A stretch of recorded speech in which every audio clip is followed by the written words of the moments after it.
다음 주간에 애플에서 새로운 휴대폰 아이폰 15를 공개한다고 합니다.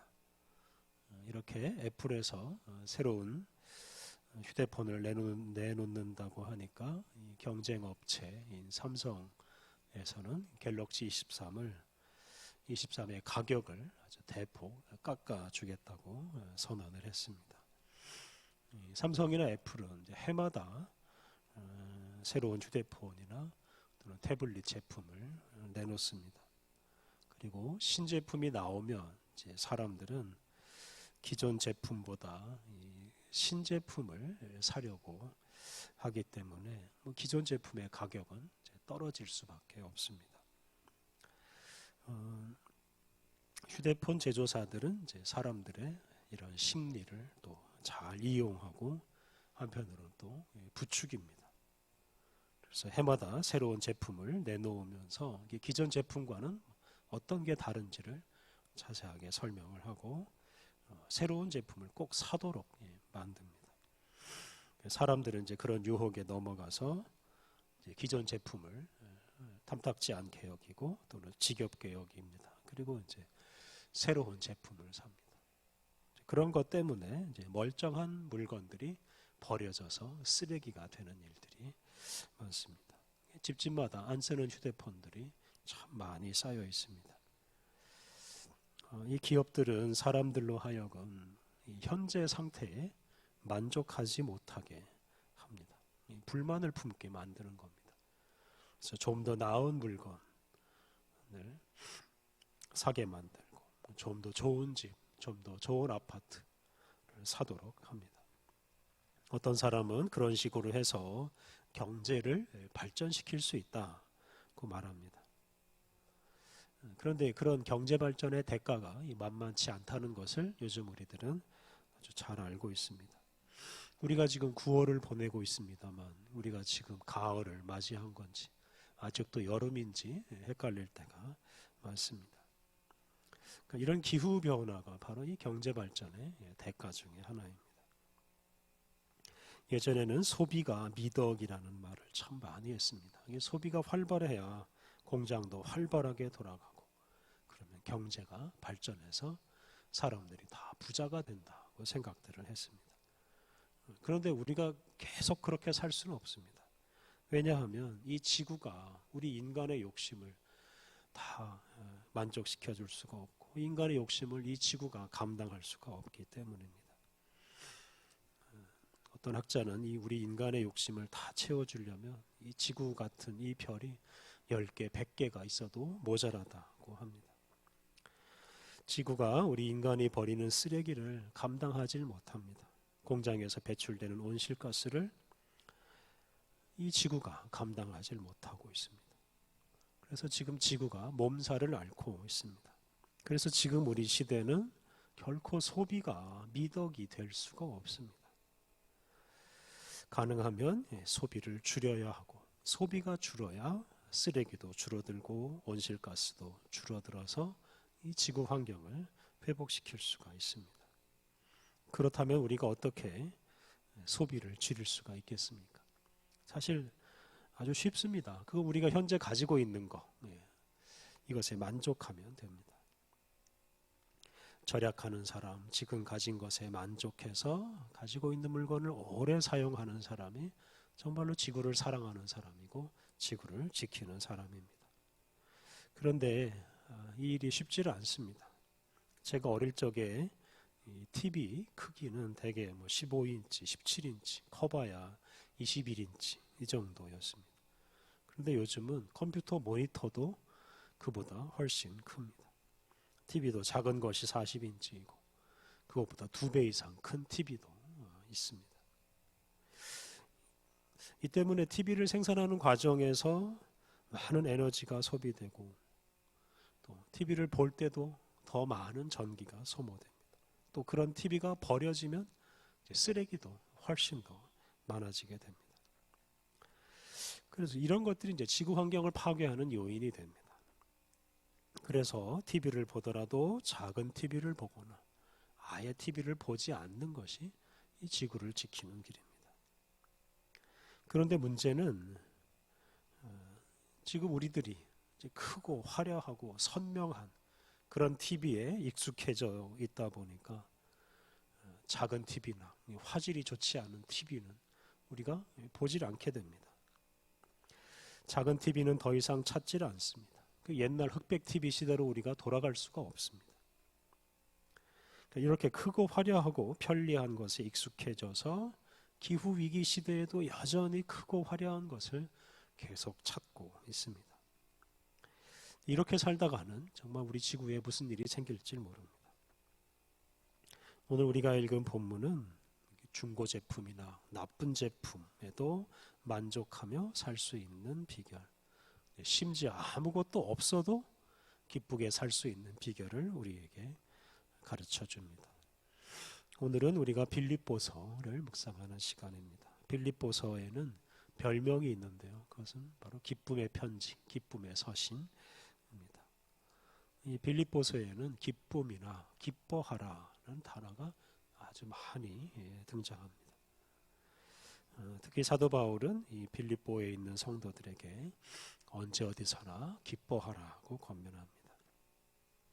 그런데 이 빌립보서는 사실 사도 바울이 감옥에 있을 때 쓴 편지, 옥중서신입니다. 특히 당시 사도 바울은 이때 재판을 받고 있었습니다. 피고인이었는데요.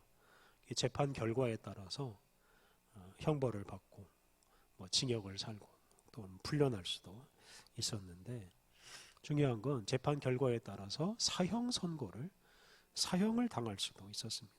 그래서 빌립보서에서 사도 바울은 자기가 죽을 수도 있다는 사실을 여러 차례 말합니다.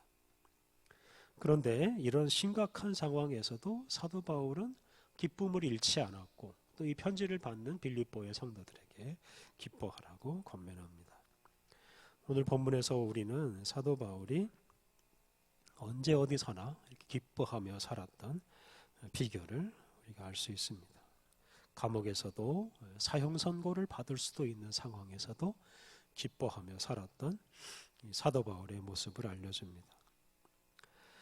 오늘 본문에서 사도 바울은 이 빌립보의 성도들이 감옥에 갇혀 있는 자기를 도와준 것을 언급하면서 자기는 도와주지 않아도 얼마든지 잘 살 수 있다, 이런 말을 합니다. 10절과 14절 말씀은 이 빌립보 성도들이 사도 바울을 도와준 것에 대해서 말합니다. 먼저 10절 제가 다시 읽겠습니다. 내가 주 안에서 크게 기뻐함은 너희가 나를 생각하던 것이 이제 다시 싹이 남이니 너희가 또한 이를 위하여 생각은 하였으나 기회가 없었느니라.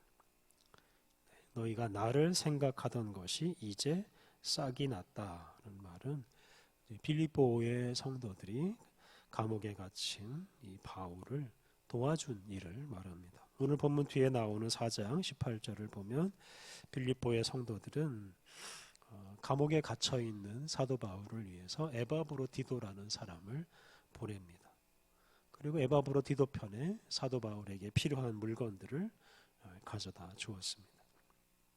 또 에바브로디도 자신도 감옥에 머물면서 사도 바울을 도왔습니다. 이렇게 사도 바울이 감옥에 갇힌 것이 빌립보의 성도들에게는 사도 바울을 도와줄 수 있는 좋은 기회였습니다. 그동안엔 도와주고 싶어도 사도 바울이 거절을 많이 해서 도울 수가 없었습니다. 바울을 돕고자 한 마음을 늘 품고 있던 이 빌립보의 성도들은 이 바울이 감옥에 갇혀 있을 때 그것을 기회로 삼고 사도 바울을 도왔습니다. 이에 대해서 사도 바울은 감사하다 이렇게 말을 하지 않고 빌립보의 성도들에게 그런 기회를 준 것이 기쁘다 이렇게 말을 합니다. 그러니까 빌립보 성도들이 사도 바울을 도와준 것이 사도 바울에게 기쁜 일이 아니고 빌립보의 성도들에게 기쁜 일이다 그런 말입니다. 빌립보의 성도들이 감옥에 갇힌 사도 바울을 도와준 일은 좋은 일이고 기쁜 일입니다. 고난에 처한 사람을 만나서 그 사람을 돕는 것은 그 도움 받는 사람에게 물론 좋은 일이고 기쁜 일일 수가 있겠습니다만 사실은 그 사람을 돕는 사람에게 더 좋은 일이고 더 기쁜 일입니다. 이어지는 구절을 보면 사도 바울이 이제 이렇게 말하는 이유를 알 수가 있습니다. 11절부터 13절은 사도 바울은 자기가 비록 감옥에 있지만 그런 상황에서도 자기는 아무 부족한 것이 하나도 없다. 자기에게는 아무런 도움도 필요가 없다. 이렇게 말을 합니다. 11절 말씀, 내가 궁핍함으로 말하는 것이 아니니라. 어떠한 형편에든지 나는 자족하기를 배웠노니. 세번역 성경, 내가 궁핍해서 이렇게 말하는 것이 아닙니다. 나는 어떤 처지에서도 스스로 만족하는 법을 배웠습니다. 사도 바울은 지금 궁핍한 처지에 있습니다. 무엇 하나 제대로 갖추어지지 않은 그런 감옥에서 힘들게 살고 있습니다. 그런데 사도 바울은 그런 상황에서 자족하는 법, 스스로 만족하는 법을 배웁니다. 감옥이라는 험악한 환경에서도 부족함 없이 살아가는 비법을 배웠습니다. 12절, 나는 비천에 처할 줄도 알고 풍부에 처할 줄도 알아. 모든 일, 곧 배부름과 배고픔과 풍부와 궁핍에도 처할 줄 아는 일체의 비결을 배웠노라. 사도 바울은 예수님을 믿기 전에는 비교적 안정적이고 부유하게 살았습니다. 하지만 사도로 부르심을 받은 이후에 사도 바울은 이곳저곳을 떠돌며 살았습니다. 특히 사도 바울은 사람들의 도움을 받지 않고 스스로 이런 선교 비용을 조달했기 때문에 사실은 늘 부족하게 살았습니다. 늘 부족하기 때문에 자주 일을 하며 살아야 했습니다. 그래서 사도 바울은 비천과 풍부함, 배부름과 배고픔, 풍부와 궁핍함, 이런 인생의 이런 여러 가지 상황을 다 겪었습니다. 그런데 그때 사도 바울은 그런 상황마다 이제 자족하는 법, 스스로 만족하는 법을 배우고자 애썼습니다. 다시 말하면 어떤 상황에서든지 불평하거나 원망하지 않고 기쁘게 사는 법을 익히려고 애를 썼습니다.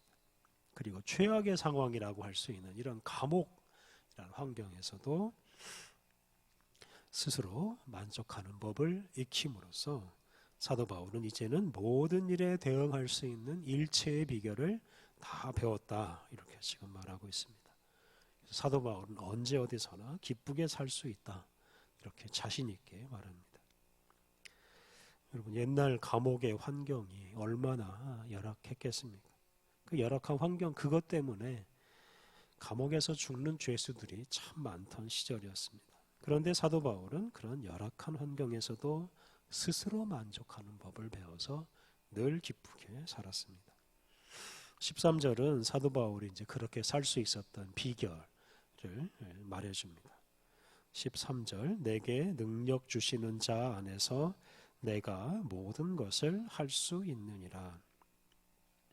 사도 바울은 어떤 형편에서든지 자족하는 법, 어떤 형편에서든지 기쁘게 사는 법을 배웠습니다.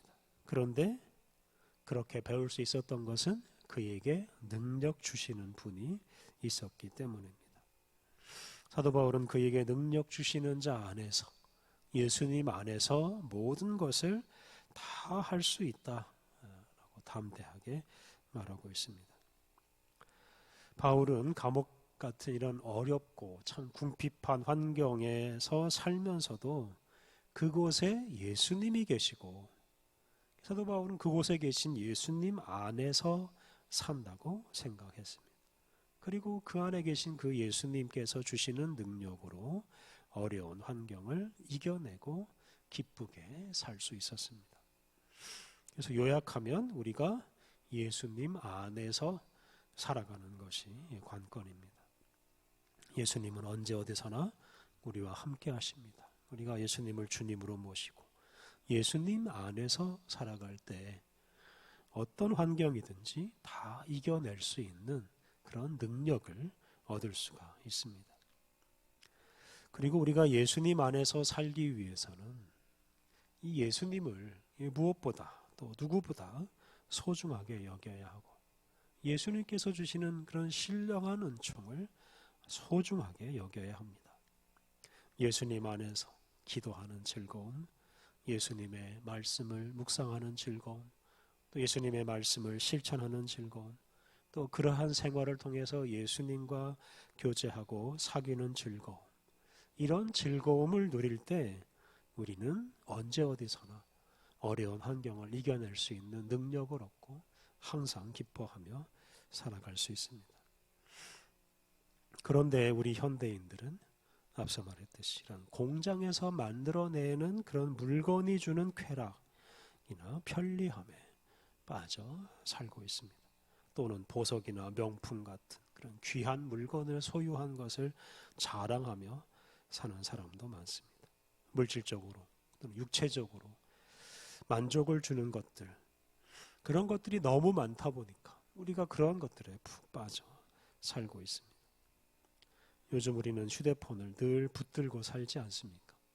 실수로 휴대폰을 집에 두고 나온 날이면 온종일 불안해하는 경우도 있습니다. 그래서 현대인들은 예수님 없이는 살아도 휴대폰 없이는 못 사는 사람이라고 말할 수도 있습니다. 그런데 우리를 만족시키는 게 휴대폰뿐이겠습니까? 우리는 거의 날마다 휴대폰이나 컴퓨터로 물건을 삽니다. 좀 더 좋은 물건, 좀 더 싼 물건 고르느라고 많은 시간을 보내기도 합니다. 그래서 공장에서 만들어내는 물건이 없으면 우리는 하루도 살 수 없는 사람들인지도 모릅니다. 그러니 예수님 없이는 살아도 물건이 없으면 살 수 없는 것이 우리의 상황입니다. 근데 우리가 언제부터 이렇게 많은 물건에 의존하며 살았는지를 반성해야 합니다. 일주일에 한 번 시장 가서 장 봐서 살던 시절 사실 그리 멀질 않습니다. 늘 물건을 사고 물건을 소비하는 일에 빠져 있는 우리의 모습을 반성해야 합니다. 그리고 더 중요한 것은 우리가 그렇게 사느라고 예수님을 잃어버리고 신앙생활의 즐거움을 잃어버리는 것입니다. 그래서 우리 그리스도인들조차도 예수 없이도 그냥 물건만 있으면 살 수 있는 그런 시대가 되었는지도 모르겠습니다. 사도 바울은 자기 물건이 하나도 없는 그런 감옥에서도 기뻐하며 살았습니다. 비천과 궁핍함, 그에게는 아무런 문제가 되질 않았습니다. 그런데 그런 상황에서도 기쁘게 사는 법을 배웠습니다. 그는 언제 어디서나 예수님 안에서 살았습니다. 그리고 예수님이 주시는 은혜를 누리면서 모든 어려움과 불편과 고통을 다 이겨내고 기쁘게 살았습니다. 오늘 우리들은 환경이 오염되고 이 기후변화와 기후재앙이 일상이 된 시대를 살고 있습니다. 그런데 이런 시대에 우리는 기업은 계속해서 물건을 만들어내고 사람들은 그것을 소비하는 방식으로 살고 있습니다. 그러니까 물건을 만들고 물건을 소비하는 것이 우리 일상에서 가장 중요한 일이 되고 말았습니다. 그런데 이런 식으로 살면 공장에서 우리 가정에서 끊임없이 쓰레기와 오염물질이 배출되고 그로 인해서 지구 환경은 더 더러워지고 파괴되고 말 것입니다. 다시 말하면 이렇게 물건에 둘러싸여서 살아가는 이런 생활을 청산하지 않으면 우리의 미래는 없습니다. 이런 시대를 살아가는 우리들이 물건을 소비하는 즐거움이나 또는 물건을 쌓아두는 즐거움에서 벗어나야 합니다.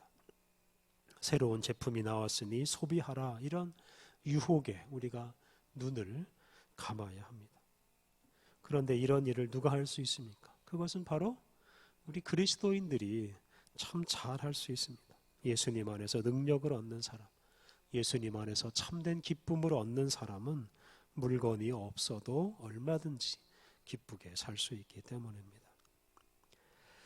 사랑하는 성도 여러분, 예수님 안에 살면서 예수님께서 주시는 즐거움을 누리면서 물건 없이 살아가는 훈련을 하며 살아가십시오. 가진 것이 하나도 없어도 예수님만으로 만족하는 그리스도인, 아무것도 없어도 스스로 만족하는 사람, 이런 사람이 세상을 구할 수 있습니다. 그리고 그 사람들이 그러한 사람의 삶의 방식을 배우려고 노력할 때 이 세상은 금방 새로워질 것입니다. 예수님은 우리에게 능력을 주셔서 우리가 어떤 상황에서든지 만족하며 기뻐하며 살 수 있게 해 주셨습니다. 우리가 예수님 안에 있을 때 물건이 부족한 것 때문에 겪는 불편, 어려움, 원망들 다 이겨낼 수 있고 만족하며 기뻐하며 살 수 있습니다. 언제 어디서나 우리 예수님 안에 굳게 머물러서 우리 예수님이 주시는 기쁨과 능력으로 소비하려는 욕망들 잘 이겨내고 지구를 살리는 그런 복된 인생을 살아가시기를 바랍니다. 이렇게 기도하겠습니다. 하나님 감사합니다. 예수 그리스도 안에서 살아가는 우리에게 능력을 주셔서 항상 기뻐하며 살 수 있게 하시니 감사합니다. 가난할 때도 궁핍할 때도 예수님이 주시는 능력을 힘입어 기뻐하며 살게 하시니 감사합니다. 하나님, 많은 이들이 더 좋은 물건, 더 많은 물건을 소비하지 못해 염려하고 안달하며 살고 있습니다. 끊임없이 물건을 만들어내고 그 물건을 소비하느라 지구의 자원은 고갈되고 쓰레기와 오염물질이 넘쳐나서 지구에서 살아가는 수많은 생명체들이 죽어가고 있습니다. 하나님, 우리가 오직 예수님 안에서 살게 하옵소서.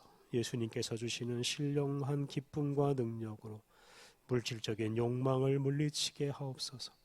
물건이 하나도 없어도 감사하며 살게 하옵소서. 그러한 삶으로 죽어가는 지구를 구하게 하옵소서.